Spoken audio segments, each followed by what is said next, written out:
Olá pessoal, sejam bem-vindos às notícias da semana. E foram diversos pedidos, eu não tinha condição de fazer diferente. Então hoje nós vamos falar do caso Robinho, um caso intrigante, com muita falação na mídia, com várias semelhanças com outros casos, mas que eu acho que a gente consegue fazer uma explanação interessante. Data dos fatos, 22/1/2013, local, Café SIO, S-I-O, é um café em formato de boate, fica em Milão. Nós estamos falando na madrugada do dia 22. Robinho estava com a esposa, algumas amigas, alguns amigos. A esposa, em determinado horário, vai embora e permanece o Robinho, o Ricardo Falco e mais 4 pessoas, 4 jogadores brasileiros no local. Essa garota estava supostamente embriagada e foi forçada a relação sexual com 6.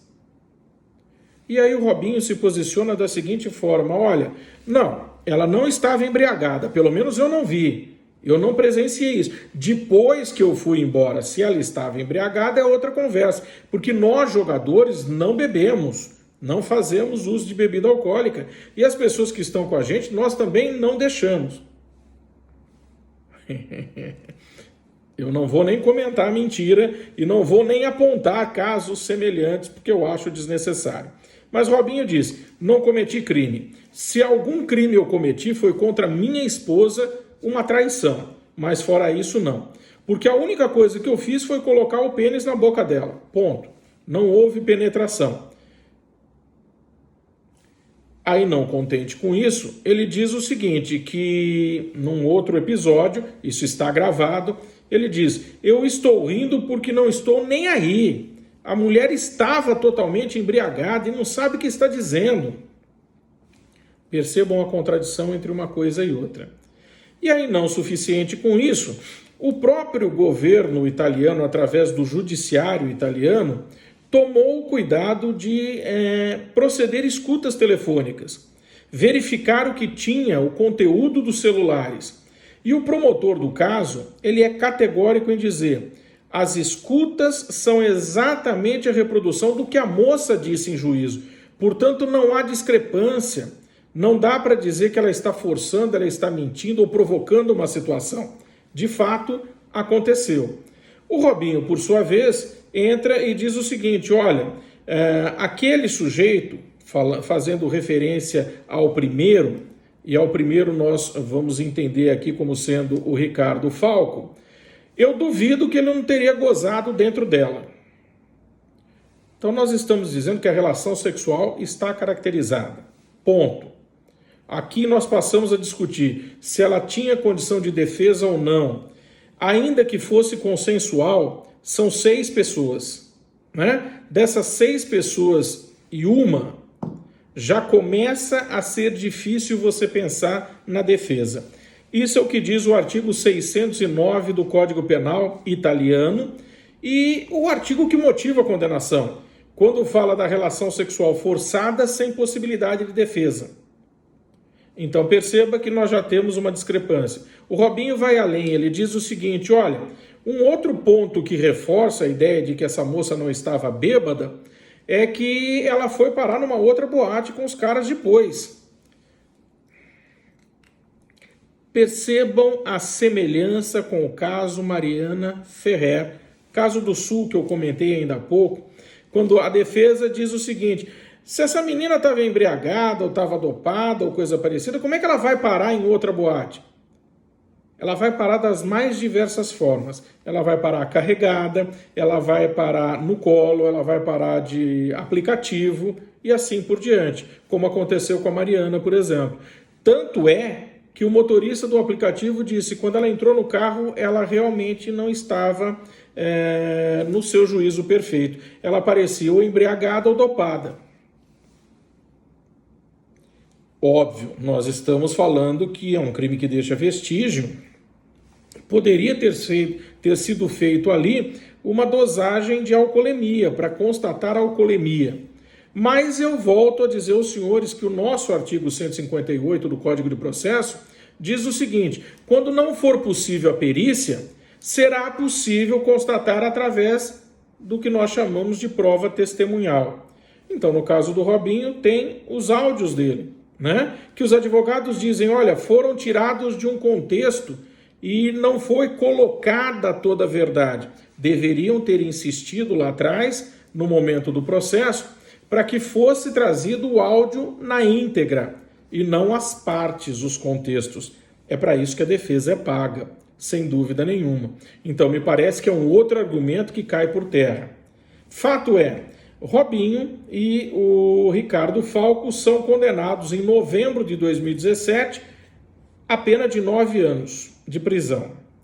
O recurso deve acontecer agora dia 10 de dezembro. E ele está confiante que o recurso irá proporcionar a absolução. Lá na Itália é muito parecido com o Brasil, ou seja, esfera de conhecimento é onde tem contraditório e ampla defesa. Esfera recursal é aquela onde se reexaminam as provas trazidas aos autos. E se nós estamos dizendo que o promotor tomou todos os cuidados do mundo para se assegurar de que a moça tinha a mesma versão na escuta e também durante o processo, me parece difícil que alguma coisa caia. Notadamente com o áudio do Robinho dizendo, estou rindo porque não estou nem aí. A mulher estava totalmente embriagada e não sabe o que está dizendo. Então nós temos a prova de que relação sexual houve. Temos ele dizendo que a moça estava embriagada. No Sul, também o empresário disse num primeiro momento que ela estava totalmente embriagada. Em confirmando a sentença, o que vai acontecer? Robinho pode ser extraditado? Não pode. Os senhores vão consultar o artigo 5º, inciso 51 da Constituição Federal, que diz que brasileiro nato não é extraditado, a menos que ele queira ir embora, né? Se ele não pode ser extraditado, a Itália tem que remeter essa sentença para o Brasil, ela vai chegar no STJ, onde vai passar por um tradutor juramentado para ser transformada no idioma brasileiro. O STJ homologa essa decisão e passa a obrigar o Robinho a cumprir a pena aqui. E o Robinho pode dizer, olha, mas eu não posso cumprir a pena porque lá o estabelecimento prisional é decente, aqui é masmorra. Já aconteceu num caso semelhante, os senhores podem pesquisar, caso Pisolato, que era diretor do Banco do Brasil e foi parar na Itália, foi preso ali por falsidade documental, ele usou o passaporte do irmão que estava morto há 1 ano, ficou preso, o Brasil descobriu, pediu a extradição, a Itália concedeu, porque Brasil e Itália têm tratado de extradição, e não tinha nem por que ficar com o brasileiro, mas no momento de extraditar, o Pisolato disse, olha, eu não posso ir para lá porque lá só tem masmorra. Aí o governo brasileiro, no tratado, no acordo de extradição, disse o seguinte, olha, nós nos comprometemos a colocá-lo em estabelecimento decente. Então, ainda que o Robinho use esse subterfúgio, a saída pode ser a mesma. Ou seja, no momento em que a sentença é recebida aqui, o Brasil oficia a Itália e diz, pode ficar tranquilo que ele ficará em estabelecimento decente e cumprirá a pena no Brasil, como é o normal. Para isso, os senhores têm o artigo 9º do Código Penal que determina exatamente essa condição. Ou seja, a sentença estrangeira pode ser homologada no Brasil para efeito de cumprimento de pena e para obrigar, no caso de medida de segurança, a reparação do dano. E a sua pergunta, então, fica em cima dos outros 4. Mas eles não foram processados, não serão processados? São coisas distintas. Eu processo quem está presente e quem tem defesa presente. Os outros 4 trataram no momento em que souberam que a moça foi à polícia e teria processo, em sumir da Itália. Sumindo da Itália, obviamente, o processo tem que ser desmembrado para aguardar que eles retornem, ou nós fazemos um processo semelhante, condenamos e esperamos que pise na Itália. O que pode acontecer com o Robinho? Eu tenho a sentença aqui. Deixa ele pisar que a gente pega ele e prende. Bem, meus caros, são as notícias da semana. Eu espero que gostem. O tempo é sempre curto.